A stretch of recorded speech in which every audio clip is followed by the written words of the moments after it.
Hello friends, good morning. চলে এসেছি আবার একটা আমাদের নতুন ব্লগে। আমি শর্মিষ্ঠা। আপনারা সবাই কেমন আছেন একটু বলুন।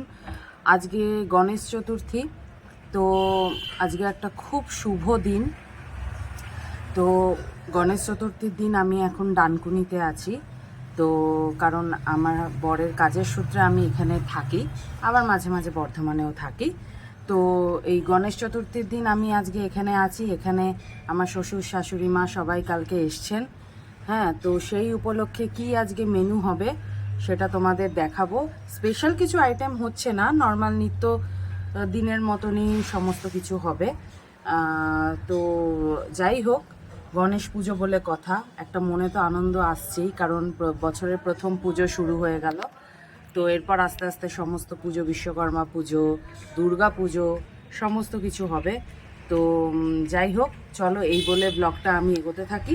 কি কি রান্না হয় আজকে তোমাদের সাথে শেয়ার করি। বন্ধুরা, আমাদের এই যে আলু ভাজা বসিয়েছি।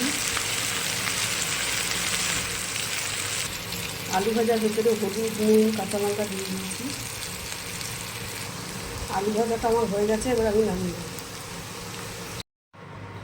এই যে আমি ডাল বসিয়েছি, মুসুরির ডাল, ইন্ডাকশানে। এবং গ্যাসটা আমাদের ফুরিয়ে গেছে। গ্যাস আসতে 10টা, সাড়ে 10টা, 11টা হবে, তাই ইন্ডাকশানেই করছি।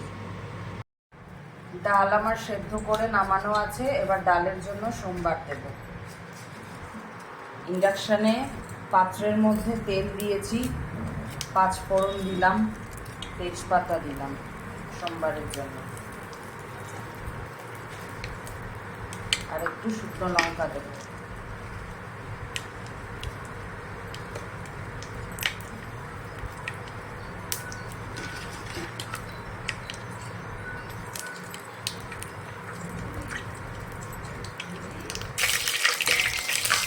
সোমবারটা একটু নাড়িয়ে চাড়িয়ে ডালটা দিয়ে দেবো।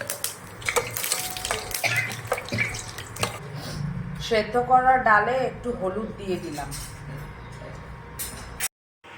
সোমবারটা হয়ে গেছে আমার, এবার ডালটা আমি ঢেলে দিচ্ছি।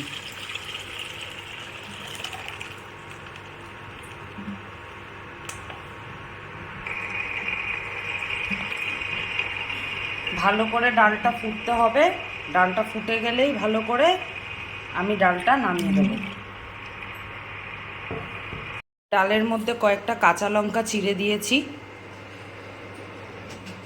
ডালটা দেখুন আমার ভালো করে ফুটছে, আর একটু হলেই নামিয়ে দেবো। দেখুন ডাল আমার রেডি হয়ে গেছে, আমি ডালটা নামিয়ে ফেলেছি।